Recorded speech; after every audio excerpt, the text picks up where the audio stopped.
Listen, don't bully your classmates unless you want a zombie apocalypse to break out in your school. That's not just a warning. It's the terrifying lesson we're introduced to in the first episode of All of Us Are Dead. The episode opens with a disturbing scene. On the rooftop of a Korean high school, a group of students are viciously beating up a boy named Jinsu. He's bruised, bloodied, and terrified. The bullies, led by a student named Guinam, show no mercy. They kick him, punch him, and eventually break his bones. Jinsu is left nearly unconscious, lying on the ground. But something strange happens. Despite his injuries, Jinsu suddenly stands up. It's like his adrenaline has taken over, and he becomes unnaturally strong. He lunges at Guinam, trying to fight back, but his effort is short-lived. The bullies back off, and Jinsu accidentally falls from the rooftop. His lifeless body hits the ground while the bullies stare without emotion. They walk away, not shocked, not guilty, just indifferent. Next, we move to the hospital, where Mr. Lee, a high school science teacher and Jinsu's father, arrives to check on his son. Considering what Jinsu just went through, he should be dead, but miraculously, he's alive. However, something is clearly wrong. Jinsu starts acting strangely, slow, unresponsive, and animalistic. Then, in a horrifying moment, he tries to bite his own father. Realizing something is terribly wrong, Mr. Lee does what no parent should ever have to do. He grabs a Bible and beats his son, trying to stop the transformation. Believing Jinsu is now a danger to others, Mr. Lee places his son's body into a large suitcase, intending to bury him. But just as he's about to leave, Jinsu's arm shoots out of the suitcase, alive and fully zombified. We're then introduced to the school where Mr. Lee teaches. One of the students sneaks into his science lab and finds a cage with a small white rat inside. Curious, she plays with the rat until it suddenly turns feral and bites her. She tries to hide the injury, but Mr. Lee walks in and instantly understands what's happening. He knows that the virus has spread again. His reaction? He locks her in the lab, terrified of the consequences if she comes into contact with anyone else. Now we meet a core group of students, Changsan and Anjo, close childhood friends who live in the same building. Anjo's best friend is Isaac, and Changsan's buddy is Gyangsu. There's also Suhik, a good-looking and brave student who used to be a bully himself, but now protects others. Anjo has a crush on him, but he doesn't seem to return her feelings. Meanwhile, the bullies find a new target, Yoonji, a quiet girl they drag into a classroom, forced to undress and film in a disgusting attempt to humiliate her. It's cruel, inhumane, and unfortunately, just another day in their twisted world. Later, Anjo finally confesses her feelings to Suhek, but he coldly ignores her and gives no response. She's left heartbroken. The next day, the bitten girl, now dubbed Patient Zero, is absent from class. The teacher, Miss Park, asks where she is, but no one knows. Meanwhile, Mr. Lee is desperately trying to keep her sedated and isolated in his lab, but she escapes when he's not looking. Patient Zero bursts into the classroom, looking pale, weak, and terrified. She tells everyone that Mr. Lee kidnapped and hurt her. The students rush her to the infirmary, where another girl with stomach pain is already waiting. But all focus now turns to the sick, bitten girl. Not long after, Patient Zero starts convulsing and suddenly bites the school nurse. She's rushed to the hospital, but it's too late. The infection has already begun to spread. The teachers, unaware of what's coming, question Mr. Lee. He insists she needs to be quarantined, but instead of listening, the authorities arrest him. He's dragged away just as everything is about to collapse. Back at school, the bitten nurse begins to transform, just like Jinsu and the rat. She grabs a student and sinks her teeth into his face, infecting him instantly. Then chaos erupts. Students begin turning one after another. Screams echo through the halls. Blood splashes across white uniforms. The infection spreads like wildfire, and panic sets in. The survivors try to run, but every corridor is packed with violence and terror. The high school has become ground zero for the zombie outbreak. Episode 2 plunges us straight into mayhem. The zombie virus is spreading like wildfire, and chaos consumes the entire entire school. Students are fleeing in every direction, tripping over bodies and doing whatever they can to avoid being bitten. The undead now swarm almost every hallway and classroom. In the thick of it are our main characters, Chang-san, Onjo, Soo-hyuk, Isag, and Gyeong-soo. They're trapped in the cafeteria, surrounded on all sides by zombies. But through teamwork and desperation, they manage to escape and find shelter in a nearby classroom filled with other uninfected students. Fortunately, the group still accepts survivors, as long as they show no signs of infection. Meanwhile, Mr. Lee is being interrogated at the police station. Detective Jae-ik wants to know why he locked a student in his lab. Mr. Lee doesn't offer a clear explanation, but it becomes obvious to us. He was trying to prevent a full-blown zombie apocalypse. We flash back to an earlier experiment conducted by Mr. Lee. He had discovered that rats, when placed in high-stress situations, sometimes attacked instead of retreating. Intrigued, he extracted this aggressive hormone and injected it into his bullied son, Jin-soo, hoping it would give him the courage to fight back, but instead of bravery, it triggered a horrifying transformation. Jin-soo became violent, infected his own mother, and ultimately died. Mr. Lee's well-meaning experiment spiraled into tragedy, and now it's happening again. Back in the present, patient 0, the student who was bitten by the lab rat, has been taken to a hospital. But there, she fully transforms and starts infecting staff and patients alike. The virus is no longer confined to the school. It's spreading fast. Meanwhile, back inside the school, the surviving students try to contact emergency services. Unfortunately, 911 assumes it's a prank call and doesn't take it seriously, an error that costs lives. The group's problems get worse when a teacher arrives, appearing to join the students in hiding, but he's already turned into a zombie. Panic erupts once again, and the students are forced to abandon their makeshift safe zone. Fighting through waves of infected, the group stumbles upon another classroom and manages to barricade themselves inside. Safe for now, but Soo-hyuk is missing. No one knows what happened to him. Elsewhere, another group of students is hiding in a bathroom. Just when they think they're safe, a zombie bursts in. They struggle to defend themselves until a girl from the school's archery team steps up and shoots the zombie through the head with a single arrow. One shot, one kill. She just might be their secret weapon. Meanwhile, Miss Park, a teacher, makes a school-wide announcement urging students to stay calm and survive however they can. Her voice crackles over the PA system. She's scared too, but trying to give them hope. We then cut to Soo-hyuk, who's not dead, but fighting off zombies on his own like an action movie star. He's holding his ground, managing to survive through pure grit. Back in the classroom, something's wrong. Onjo's best friend, Isaac, tries to comfort her by holding her hand, but Chang-san notices Isaac's hand is unusually cold, too cold. The group quickly realizes she's been bitten. They're devastated. Isaac hasn't turned yet, but it's only a matter of time. They face an impossible choice: kill her or send her out before she transforms. Onjo begs them not to, but Chang-san makes the call. He pushes Isaac out the window to protect everyone else. Onjo tries to stop him, but there's no turning back. She watches, heartbroken, as her best friend falls to her death. It's one of the most emotional scenes in the series so far. Soon after, the students spot a fire hose in the room. They come up with a desperate plan: tie it securely and use it to rappel out the window to reach a safer floor. They take turns climbing down. After Onjo descends safely, Chang-san prepares to follow. But just as he's on the rope, zombies break through the barricade and hurl themselves after him,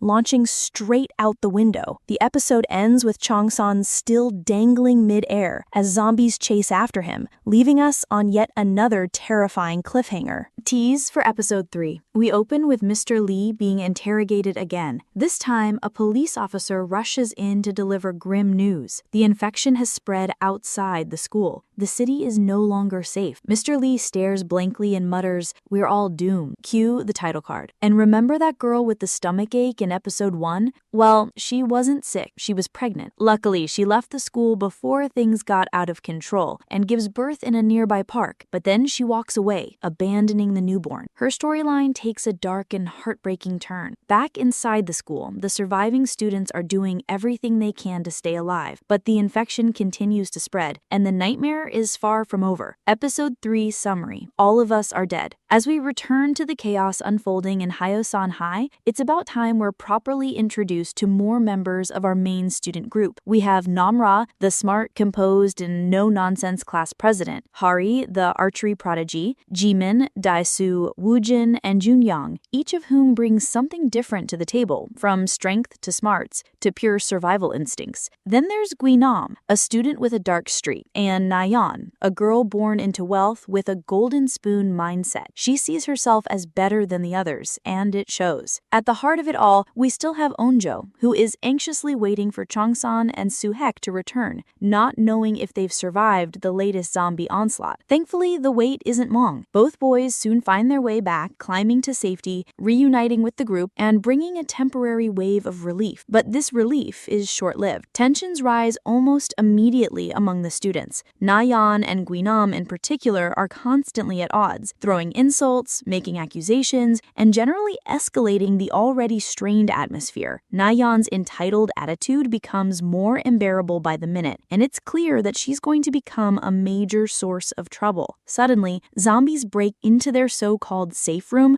by crashing through a window. The boys leap into action, fighting off the incoming horde as chaos erupts once again. During the scuffle, Gyeong-soo ends up with a bloody nose and what looks like a small scratch. Once the fight is over, Nayeon wastes no time accusing him of being infected. She points to his blood, his injury, and his nervous demeanor, insisting he's a threat. Gyeong-soo repeatedly says he's fine and wasn't bitten, but panic spreads. Meanwhile, in the city of Hyosan, the girl who gave birth in the last episode is now wandering through the ruined streets. She's surrounded by infected people and chaos. Zombies roam everywhere. She runs, desperate to survive, hoping to find a safe place for herself and her abandoned baby. Back in an emergency medical center, paramedics and scientists are trying to understand how the infection works. They're studying a restrained zombie, hoping to find some clue about the virus's origin or weakness. But things quickly go wrong when the restrained zombie bites one of the medical staff, infecting him. They're forced to restrain him too. The infection is spreading faster than they can contain. Back at the school, the debate over what to do with Gyeong-soo becomes more intense. The students don't want to take chances. Reluctantly, they decide to isolate him in a small recording booth inside the classroom. He agrees, promising to stay in quarantine for at least an hour, more than enough time to see if symptoms appear. To lift his spirits, Changsan tries to keep things light. He pulls funny faces through the glass and whistles a tune. The door becomes the only barrier between suspicion and support. As time passes, the class decides that Nayeon, the one who accused Gyeong-soo so aggressively, should be the one to apologize to him. She goes to the booth, handkerchief in hand, and begins cleaning Gyeong-soo's wound. But her apology is no apology at all. She berates him, mocks his low social status, and insults him for being poor. Her cruelty pushes Gyeong-soo to his emotional breaking point. In a moment of anger, he pushes her away. Gyeong-soo steps out of the recording room, furious, and tells the others everything Nayeon just said. The truth shocks the group. Meanwhile, news of the infection has started to reach the rest of the city. Uninfected citizens are being told to evacuate, but for the kids at Hyosan High, there's no way out. The school is still completely overrun, and they're trapped inside. Night falls. Tension hasn't eased. Gyeong-soo, once again alone, begins bleeding from the nose. His eyes turn red. He panics, realizing what's happening. He's turning. Through tears, he begs his friends to stay back, promises not to hurt anyone, and starts walking away quietly. But the virus takes over quickly. His zombified instincts kick in, and he lunges at the students.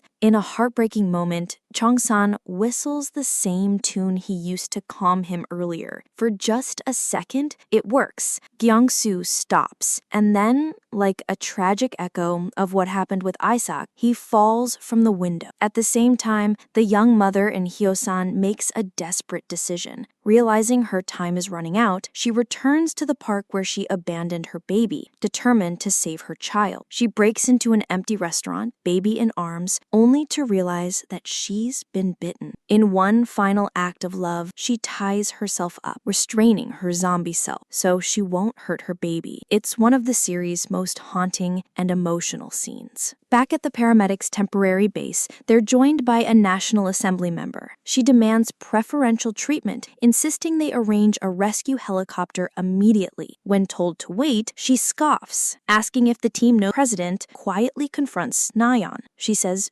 At first, Nayeon denies everything. Then, in a chilling moment, she admits it. She killed Gyeongsu, whether it was out of cruelty or summary. As episode 4 opens, we follow a live streamer who foolishly enters the city of Hyosan, believing he'll become famous for filming the aftermath of what's clearly becoming a zombie outbreak. But it doesn't take long for him to realize just how terrible that decision was. Within hours, he's scrambling to stay alive, dodging the undead on every street corner. His footage quickly instincts drive her forward, but tragically, when she finally arrives at the school, she's bitten by none other than Gyeongsu, now fully zombified. The boy who had once been Cheongsan's best friend is now part of students wonders if Miss Park and Nayeon are still alive. The fact that they haven't heard any screams is their only glimmer of hope, but their focus quickly shifts to a more pressing issue. They've taught her how to build an emergency toilet. Using what they have on hand, the group constructs a DIY toilet, one of the few moments of ingenuity and teamwork they've had in a while. The topic of whether or not to leave the classroom comes up again, but they decide it's too soon. The halls are still dangerous and the risk is too high. Elsewhere in the school, we're reminded of Min In-ji, the girl who was bullied to the point of near suicide. Previously, she was about to able for now. Meanwhile, Guinam, ever the cold-blooded villain, is killing zombies with a disturbing amount of pleasure. His brutal, almost sociopathic behavior stands in contrast to the rest of the students who are still trying to hold on to their humanity. Over at the quarantine zone, Anjo's father, who's trapped with paramedics, and the arrogant National Assembly member tries to leave and reach his daughter, but alone. His desperation is in danger. Back with the bathroom group, things take a turn, also turned him into a monster. Mr. Lee admits he always knew what the virus would do, but in his mind, it was better than letting Jinsu suffer as a powerless human. To make matters worse, there is no cure, no vaccine, no treatment. The rooftop and sneaks into the building, searching for the confiscated phones stored by the school administration before the outbreak. Her goal is to destroy every device before the video spreads. Despite her courage, she gets bitten, but strangely, that's not the end of her story. Later, Chong-san and Soo-hik also leave the safety of their hideout, trying to find a phone to call the police. To their surprise, they stumble upon Min Un-ji, still alive and smashing phones like her life depends on it. Perhaps it does. Somehow, she hasn't turned yet, suggesting that her determination to stop the video is stronger than the virus itself. Chong-san manages to grab a phone while Soo-hik holds off the zombies. In the chaos, the two get separated. As the episode closes, we're reminded that even in the face of death and disaster, people still hold on to what matters to them, whether it's love, dignity, or revenge. Episode 5 summary. All of us are dead. Episode 5 opens with paramedics finally receiving the message they've been waiting for. A helicopter is coming to rescue them. Without wasting a second, they rush out of the room, but the school is a war zone. As they climb upstairs, they encounter complete zombie madness, barely making it out alive. Meanwhile, Chong-san runs through the school, trying to find safety. But what he finds instead is horrifying. In a locked room, he discovers Guinam, the school bully, standing over the tied-up principal. In a twisted act of vengeance, Guinam plans to kill him. Chong-san tries to stop it by recording the scene on a phone, hoping it will expose Guinam later. But the bully is unfazed. He murders the principal anyway, and when Chong-san tries to flee, Guinam throws a knife, hitting him in the back. Outside the school, we shift focus to the refugees from Hyosan, who have finally escaped the violence of the infected city. But instead of finding safety, they are met with protesters and barricades, town after town refuses to let them in. Angry citizens throw eggs, garbage, and even rocks at them, afraid of the virus spreading. The world outside the outbreak is no less cruel. Back inside, Soo-hyuk returns to the classroom group alone. Chong-san is missing, still on the run from the now psychotic Gui-nam. What follows is a fast-paced cat-and-mouse chase through the school library, which is now packed with the undead. Gui-nam gains the upper hand and is moments away from killing Chong-san, until Chong-san stabs him in the eye with a phone and throws him into a pack of zombies. As Gui-nam is devoured, he screams for revenge, but Chong-san doesn't look back. He escapes, wounded but alive. Elsewhere, the bathroom group has finally left their cramped hiding spot. Hari, the skilled archer, leads the way, shooting down zombies with precision. The group finds a small room with a computer and tries to reach out to the outside world through social media.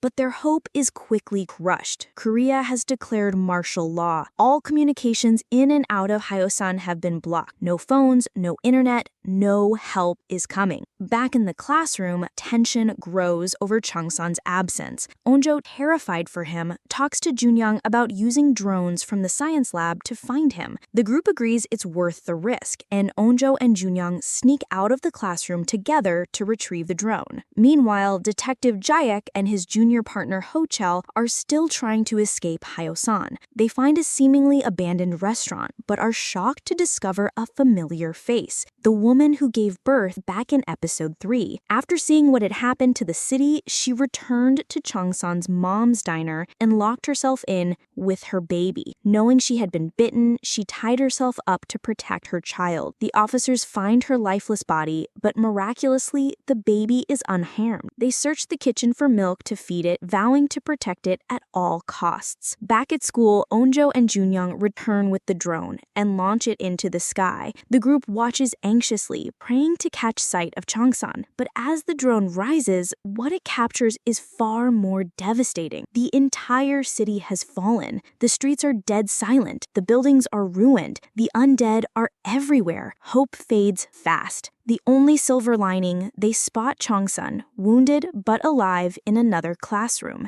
They can't communicate with him, but at least they know he's still out there. The drone continues to scout and catches sight of movement outside, a group of students escaping through the windows. It's the bathroom gang, heading toward the archery center to retrieve more arrows and possibly make their way through the school more efficiently. Though the groups can't reach each other, Woo-jin recognizes the arrows, realizing that his sister Hari might still be alive. At the same time, the paramedics and the National Assemblywoman finally make it to the military quarantine zone. There, survivors are being screened and separated, but it's clear that no real help or plan exists beyond containment. The military is simply trying to wall off the infected zones and whoever's left inside. But the episode's final twist hits hard. Min Un-ji and Gui-nam, both of whom were bitten, have survived. The virus is changing. They are no longer fully human, but not fully zombie either. Their wounds have healed, and they are no longer hunted by the undead. Mr. Lee had theorized that the virus could evolve, creating a new breed of human, fueled by rage and capable of thinking, hunting, and killing. Unji's drive for revenge and Gui-nam's hatred have kept them alive. Now, Gui-nam has only one goal: track down Cheong-san and tear him up. Episode 6 recap. All of Us Are Dead. Episode 6 begins with the classroom group urgently strategizing how to rescue Cheong-san while also drawing the zombies away from their location. With the recording room right next to them, class president Namra comes up with a clever idea. Use the school's speaker system to play a meditation CD. The calming sound echoes through the halls, pulling the zombies toward it like moths to a flame. It works, for now. Unbeknownst to them, Gui-nam, who somehow survived being devoured, is still alive and driven purely by revenge. He's no longer fully human or zombie, something in between, and he's got one mission: hunt down Cheong-san. With his signature kitchen knife in hand, Gui-nam traces the broadcast signal to locate the group. Meanwhile, Cheong-san, still separated and recovering from his earlier injuries, decides to stay hidden in the classroom where the drone spotted him. But he's not alone. Nayeon, the snobby, rich girl, has been hiding in the closet closet the entire time, surrounded by food donations.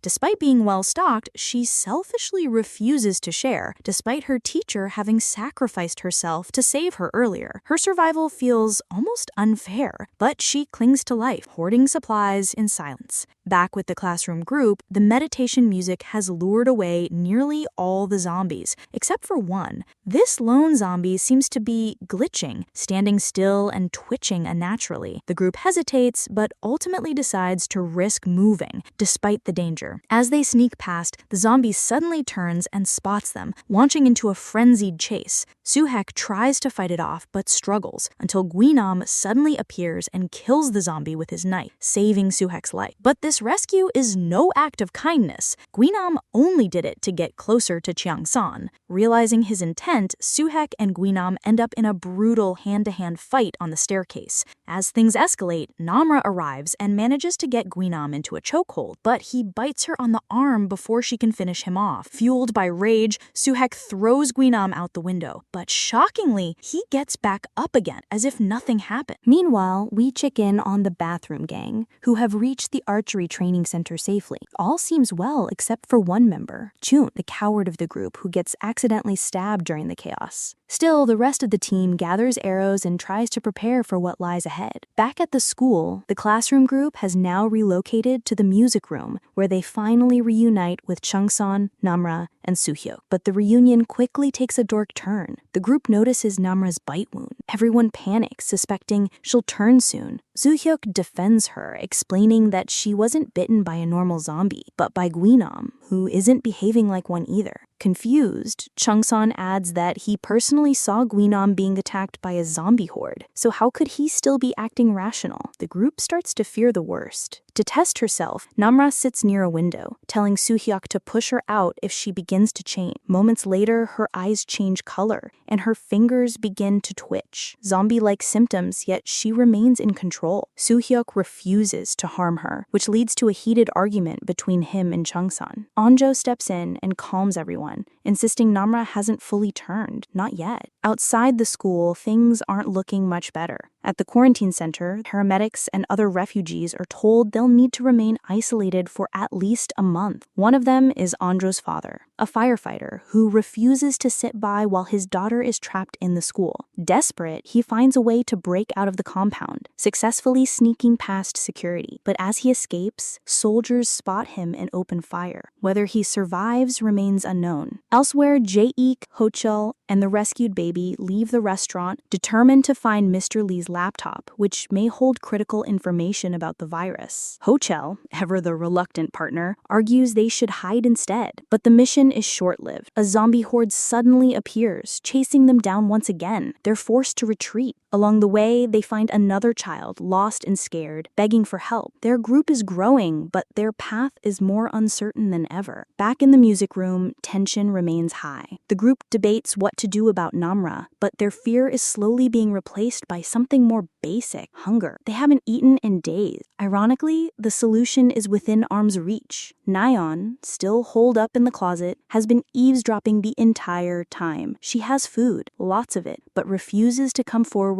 even as the others grow weak from starvation. As the group faces the possibility of starvation or zombie infection, they make a final decision: to record a message using the camera. It's a desperate move. In the video, they explain who they are, where they are, and what they've endured. A last message to the world in case they never make it out. Episode 8 recap: All of Us Are Dead. The episode kicks off with two terrifying facts. Guinam is still alive, and he's getting more unhinged by the minute. Despite having the same half-zombie abilities as Namra, he continues to behave like a complete psychopath. Driven by rage, Guinam is now actively hunting Changsan, killing anyone who gets in his way. When he hears the noise from the music room, it doesn't take him long to figure out where the group is hiding. Meanwhile, outside the school, we return to the detective gang, Jae-ik, the baby, and the girl they rescued earlier. Determined to retrieve Mr. Lee's laptop, they make another attempt to leave the restaurant. This time, they find a motorcycle, and after dodging a few zombies, they manage to escape the area. As they ride through the streets, they come across the live streamer from earlier episodes, now trapped on a rooftop and begging for help. Jae-ik wants to stop and assist, but Ho-chul, frustrated and tired of risking their lives, grabs the motorcycle and takes off with the baby and the girl, leaving Jae-ik behind. It's a shocking moment of betrayal that leaves Jae-ik both angry and disappointed. Back at the quarantine center, political pressure from a nationalist assemblywoman finally convinces the military to send a rescue helicopter to Hoston High School. There's finally a glimmer of hope for the students. Inside the school, the classroom group makes their way to the rooftop door, dodging zombies along the way. On the other side of the rooftop is Chelsu,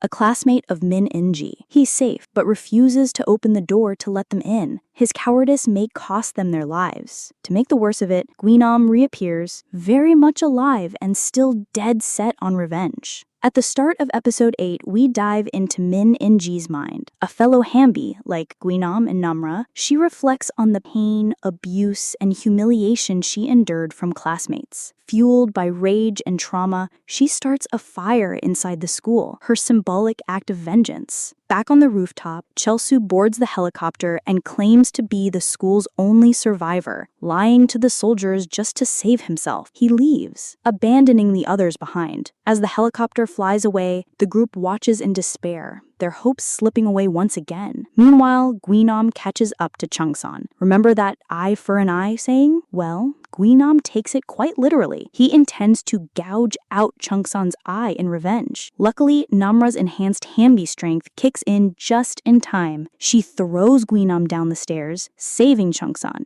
and buying the group enough time to reach the rooftop. They finally make it to the rooftop, but the chopper is already gone. Still, they don't give up. The group sets up a makeshift SOS signal on the roof, hoping another helicopter will come. Back outside, Jae-ik, now alone with the live streamer, scolds him for risking his life just to gain followers. But just when it seems like they're about to be overwhelmed by zombies, Hochul returns in a yellow school bus, saving them. Maybe he's not such a bad guy after all. As they drive away, they accidentally hit a biker, and to their horror, it's Min In-ji. She survives, but the soldiers, unaware she's infected, take her back to the military center with the others. Elsewhere, the bathroom gang is still holding strong in the archery training center. They begin practicing their aim, preparing to defend themselves. There's a sweet side plot developing between Mijin and Hari, as Mijin's slight crush on Hari distracts her just enough to make her character feel more human, more real. Back on the school rooftop, the group builds a campfire and begins to relax for the first time in days. They sing, talk, and open up to each other. For once, there's laughter instead of screaming. Namra, who always felt like an outsider, admits that she finally feels like she belongs, like she actually has friends. Elsewhere in the school, the long-forgotten Nayeon, still hiding in the music room, watches the group's last video message on the camera. Moved by their struggles, she experiences a rare moment of empathy. She decides to make things right, packs up her food, and prepares to join them on the roof. But just as she steps out, Guinam is waiting for her. He shows no mercy and bites her, casually saying he was a little hungry. It's a chilling moment that shows Guinam isn't just a Hambi, he's something worse. A true predator. Back at the campfire, the group continues bonding. They talk about childhood memories, school crushes, and lost dreams. In the middle of this, Cheongsan finally confesses he's been in love with Anjo since they were 6 years old. The moment is tender, but Anjo doesn't exactly reciprocate, leaving the atmosphere slightly awkward. But that's not the end of Cheongsan's troubles. After snacking on Nayeon, Guinam climbs to the rooftop once again, powered by his enhanced strength and filled with hatred. He lunges at Cheongsan, and this time he isn't bluffing. He's ready to take his eye for real. All of Us Are Dead, episodes 9 to 12, recap season finale. We jump back into the chaos right where episode 8 left off, with Guinam about to literally gouge Cheongsan's eye out. But just in time, Namra, empowered by her Hanbi's strength and sense of loyalty, fights back. She throws Guinam off the rooftop once again. Clearly, that's her signature move now. But of course, Guinam is still not dead. He wakes up later at the military center, more determined and more dangerous than ever. Meanwhile, Min Un-ji, the other asymptomatic Hambi, encounters Chulsu. At first, it seems like a calm reunion, until she bluntly says she wants to eat him. Yeah, it escalated quickly. Elsewhere, Jake convinces the soldiers about Mr. Lee's laptop back at the school lab. He explains it holds critical info about the infection, now officially named the Jonas virus. dangerous. Thanks to this revelation, the army decides to send another helicopter to Hyosan High, where it finally locates the students on the rooftop. The rooftop group is tested for infection, but all results come back negative, even Namra, whose low body temperature is chalked up to hypothermia. The soldiers promise to return for them after retrieving the laptop from the lab, but this flicker of hope is snuffed out quickly. The moment the soldiers retrieve the laptop, Min Eunji bites Chulsu, revealing she's asymptomatic. That's all it takes. The higher-ups immediately abandon the rescue mission, fearing there may be more untraceable cases. The group is once again left behind. Now, under martial law, the military quarantines all potential survivors and begins testing asymptomatic infection using both Eunji and a fully zombified soldier. Their goal? Find a way to detect hidden cases. Back at the school, the weather turns. Thunder and heavy rain distort the senses of the zombies, including Guinam and Namra, giving the rooftop group a precious chance to escape. They flee toward the nearby mountain unnoticed. The bathroom gang, still alive and well, notices it too. They seize the opportunity and also head for the mountains. But on the way, Cheongsan sees his mother, now a zombie. The sight breaks him. He screams and weeps as more zombies approach. As the group scrambles, Yumja trips but is rescued by Hari from the bathroom gang. This moment leads to a heartwarming reunion as both groups finally join together in a sports equipment room. At the military base, soldiers analyze the data from Mr. Lee's laptop. What they find horrifies them. If they don't act fast, the virus will spread across Korea, then the entire world. The only option? Bomb Hyosan, even if it means killing thousands of survivors. The next day, the students gather whatever metal carts and gear they can to build a barricade around themselves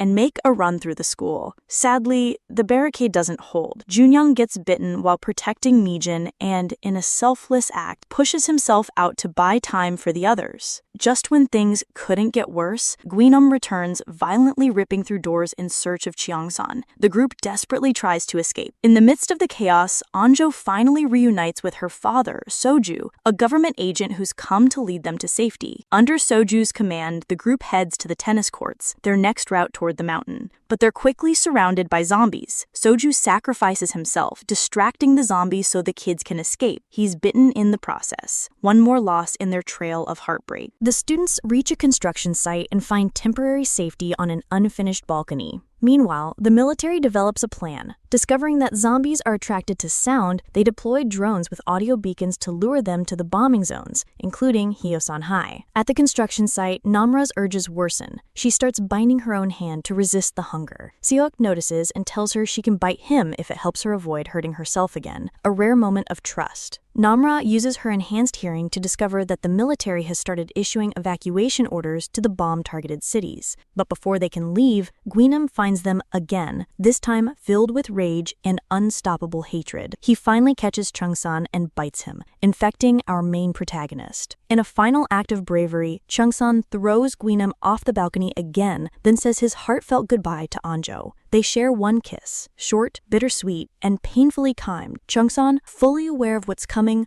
lures the zombies away, shouting, "I'm the happiest guy in school," as he draws them to the unfinished site. He knows it's the end. In a cinematic, gut-wrenching moment, Guinam and Cheongsan face off one last time. Guinam finally gouges out Cheongsan's eye, his twisted revenge complete, just before bombs rain down on Hyosan. Flames engulf both of them as they fall to their deaths. Afterward, the military commander records a video message, revealing that Mr. Lee created the virus and killed his own family when they turned. The commander, broken and guilt-ridden, calls his wife one last time, and then shoots himself. Episode 12, The Aftermath and Finale. The surviving students, now fewer than ever, stop at the construction site to allow Anjo a symbolic farewell to Cheongsan. Then they continue toward the city. Suddenly, Namra senses more zombies and urges the group to run. The kids use whatever they can, pipes, bats, bricks, to fight off the attackers. They hold their ground, but not without sacrifice. Woojin, Hari's younger brother, is bitten. Rather than let him turn, Namra kills him instantly, snapping his neck with emotionless precision. But her internal battle is getting worse. Voices whisper in her head, her Hambi instincts grow, and so does her hunger for her friends. Not wanting to harm them, she runs away. Anjo and Suhook follow her and catch her feasting on a zombie. When Anjo tries to stop her, she nearly attacks her friend, but she manages to regain control. Ashamed and afraid, Namra leaves the group, vanishing into the ruins. The remaining students eventually find a real rescue team who transport them to a quarantine camp. There, they're questioned about the virus and Mr. Lee, but the students are unwilling to cooperate, scarred by how the earlier rescue attempts abandoned them. 3 months and 17 days later, martial law in Hyosan is lifted, but survivors are still kept in isolated camps, just in case. Anjo, Suhook, and the others sneak out of the quarantine zone one night, following a mysterious light they spot coming from what's left of Hyosan High. They reach the rooftop, and Namra is there waiting. She looks healthy, calm, and in control. She tells them cryptically, they're back, implying others like her, Hambis, are still out there. And then, without another word, she jumps off the roof and disappears into the night. The students stare after her, hearts heavy, knowing their fight may be over for now, but something darker may be brewing. Season 1 ends. If you love this recap, don't forget to like, comment your thoughts on the show, and subscribe for more story breakdowns. Want Season 2 explained when it drops? Stay tuned because we're not done.